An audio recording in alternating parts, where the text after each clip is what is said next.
নমস্কার বন্ধুরা, বানাচ্ছি এগ তরকা। প্রথমে এখানে 4টে ডিম একদম ফেটিয়ে নুন দিয়ে আমি ভালো করে ফাটিয়ে নিয়ে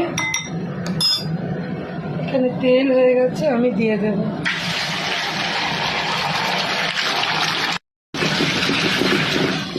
দিয়ে এবার একটু ভুজিয়া টাইপ করে নেব।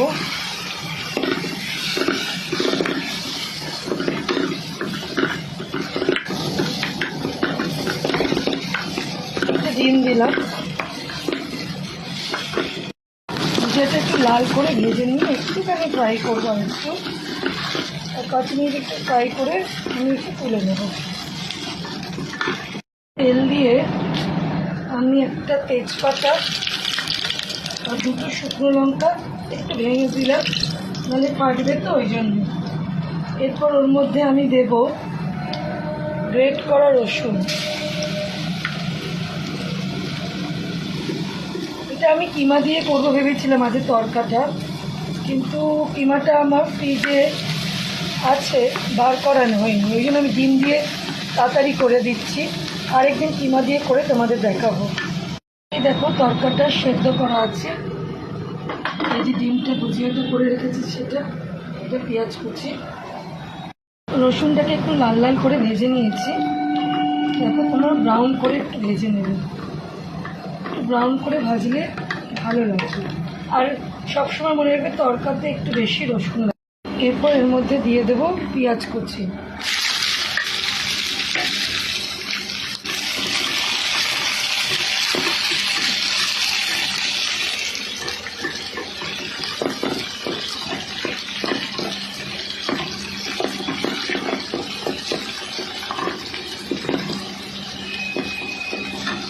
পেঁয়াজটা অল্প ভাজা ভাজা হয়ে গেলে আমি এর মধ্যে এই পেস্টটা দেব। এই পেস্টটার মধ্যে আদা আর কাঁচা পেঁয়াজ বাটা আর আছে আর একটু রসুন বাটা। এটা একটা মশলা করে রেখেছিলাম, এই বাটটা আমি এর মধ্যে অ্যাড করবো। এর মধ্যে অল্প একটু রসুনও আছে, মানে এটা মশলাটা যখন আমি বানিয়েছিলাম ওর মধ্যে ছিল। মূল কথা হচ্ছে তুমি এখন যে মশলাটা দেবে পেঁয়াজটা ভাজা ভাজা হওয়ার পর, সেটা হচ্ছে অল্প পেঁয়াজ বাটা, আদা বাটা, আর তার সাথে কাঁচা লঙ্কা বাটা দিতে পারো। কেন রসুন তুমি দিয়ে দিয়েছো, আর তরকাতে তুমি যত রসুন দেবে তত ভালো লাগবে। এবার দেবো টমেটো, সব দিয়ে এখন আমি এটাকে করছি। দিয়ে আমি নুন হলুদ দেবো, বুঝলে?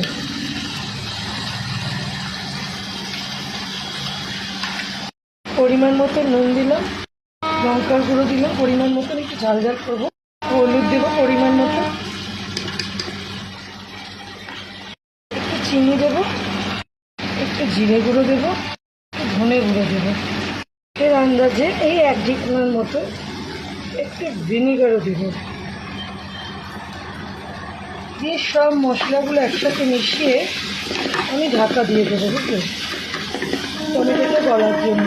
একটু 5 মিনিট ঢাকা দেওয়া থাকলেই টমেটোটা গলে যাবে, বুঝলে। পুরো ব্যাপারটা আমি এবার একটা ঢাকা দিয়ে রাখবো। তরকাটা একটু বাদে দেবো। এখানে তরকা আর ডিমটা রেডি রেখেছি, একটু বাদে দিচ্ছি, বুঝলে। এখানে আটা ময়দা মাখা আছে, পরোটা হবে। এবার ঢাকাটা খুলে নেব। খুলে নিয়ে আমি কী করবো, এখানে যে তরকাটা আমি রেডি করে রেখেছি সেদ্ধ করে, এইটা এর মধ্যে দেবো।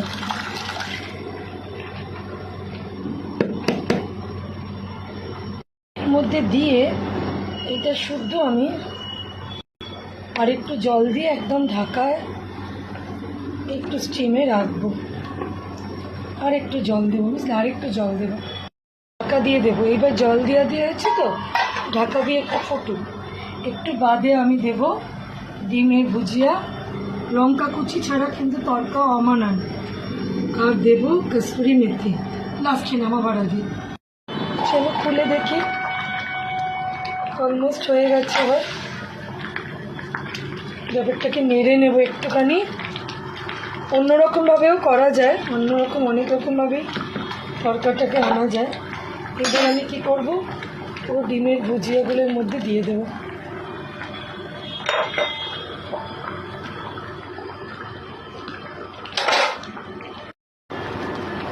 ডিমের ভুজিয়াগুলো দিয়ে একটু নাড়ব।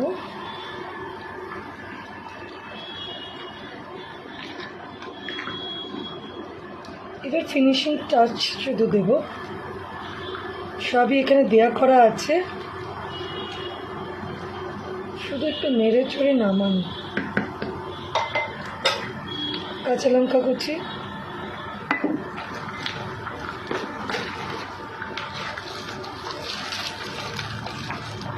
তারপর দেব কসুরি মেথি। কসুরি মেথিটা একটুখানি হাতের সাহায্যে ক্রাশ করে দিয়ে দেব। এই অবস্থায় কেউ আদা কুচি দিলে দিতে পারো, আদা কুচি আর রসুন কুচি তরকাতে ভীষণ ভালোভাবে যায়। এটা আমার আদাটা বাটা ছিল বলে আজকে আর আমি ঝামেলা পাকালাম না, বুঝলে। তোমাদের এরম অবস্থায় ইচ্ছা হলে কেউ দিতে পারো। তো আমার হয়ে গেল তরকা রান্না করা, এইটা দিয়ে একটা ফুটাবে আর আমি নামিয়ে ফেলবো, আর কিচ্ছু লাগবে না। অনেক সময় আমি এরম সময় চিকেন মশলাও দিয়ে থাকি গরম মশলার বদলে, যেটা আজকে আমি পুরোটাই স্কিপ করলাম, দিলাম না। আমি বিভিন্ন সময় বিভিন্ন রকমভাবে করি, আজকে এইভাবেই করলাম। তোমাদের কারোর ইচ্ছে হলে এই সময় গরম মশলা দিতে পারো অথবা চিকেন মশলা অ্যাড করতে পারো। আমি আজকে দুটোর মধ্যে একটিও দেবো না, কিন্তু অপূর্ব স্বাদ হবে, এটা বলে দিলাম। মা অন্নপূর্ণার আশীর্বাদ কি। তাহলে পুরো ভিডিওটা তোমাদের দেখালাম, কেমন লাগলো পুরো ভিডিওটা অবশ্যই কমেন্ট করে জানিয়ে পাশে থেকো। পুরো ভিডিওটা অবশ্যই দেখো বন্ধুরা। এটা